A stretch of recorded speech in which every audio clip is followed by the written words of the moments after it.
Should students go to school in fear of potentially life-threatening situation, walking into a classroom at any given moment? Over the past few years, we have witnessed several school shootings take place throughout the country. As a nation, we must come together to bring some awareness to the horrific amount of gun violence that takes place in our schools. You should know that 1, this can happen to you or anyone that you know at any given moment. 2, it is going on around the country. And 3, it is a national issue and the threat to all students and faculty of educational institutions.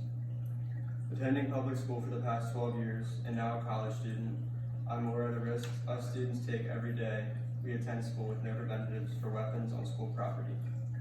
Gun violence in school settings has become an unsettling trend throughout the United States. Students go to school simply for an education, not a death sentence. With more people aware of the warning signs and implementation of preventatives in school buildings, the threat would be eliminated completely. Shootings are not to be taken lightly, especially when keeping in mind the recent events that have taken place in our country. The amount of deaths that have occurred cannot be ignored. We turn on the news randomly and see schools and the faces of children plastered on the screen, teens killed in a shooting, hands across the images.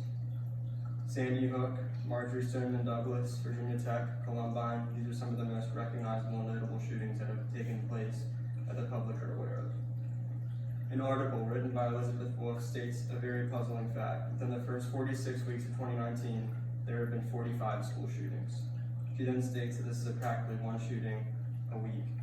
Why has this become a weekly problem? This should not be happening at all. Yet, as I've just said, it is occurring weekly. Imagine you're sitting in class and you hear gunshots. People start running throughout the halls and panic breaks in the classroom. You reflect on what we know about how school shootings take place. You aren't sure if you will survive. No child or adult should have to be overwhelmed and undergo this feeling of life or death.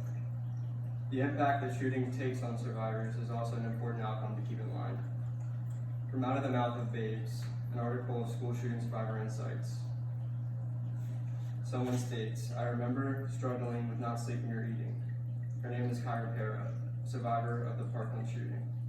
I remember quitting varsity track and field after 6 years, giving up my position of captain. I remembered struggling with an assigned essay for one class as the constant thought of my lost friends weighed on my ability to focus. When I confided in my teacher that I was unable to write, she told me to put my grief in a box and complete the paper. 2 weeks after the shooting occurred, students and teachers were expected to return to the campus and the crime scene, she added. The mental health professionals made available were largely inaccessible and insufficient for the more than 3,000 students and staff navigating their trauma and grief. The lives of survivors is never the same after the experience of a tragic event. The worlds come to a resounding halt and they must pick up the pieces that the shooter shattered. From Patricia Wendling's article about PTSD of survivors, she states that survivor guilt has been recognized as combat veterans with PTSD as well, and has been one of the 5 factors significantly related to suicide attempts, along with depression, anxiety, severe PTSD, and intense combat guilt as the #1 factor. The pattern can be seen similar in shooting survivors as well. They survive, but they suffer. The life that survivors live after this occurs is not normal. It is tainted by the aggressor, the shooter. School shootings and gun violence must have more exposure to prevent any of this from continuing to happen. With the attention from the public beginning to grow, shootings have begun decreasing as a result. But the warning signs, safety skills, and safety measures are not stressed enough. These are all important things that everyone should be educated on. We learn procedures in school, but they are not stressed enough, and not many people remember them accurately. We as students don't pay much mind to these things as we feel that these situations won't happen to us. From school shooting incident graphs in the CHDS, we can see a 2010 to present incident graph. We observe that 295 shootings have taken place in high schools and following that 101 have occurred in elementary schools. The victims are children and teens, families and friends losing loved ones who have yet to even experience life.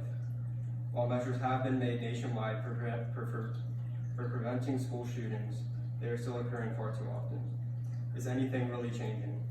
Metal detectors and bulletproof glass is great, but does it truly prevent these events from happening? Attention and action will make a change. I hope that the information that I provided you opens your eyes to the issue and causes you not to hesitate to act and help grow awareness for this issue. School shootings have become extremely common.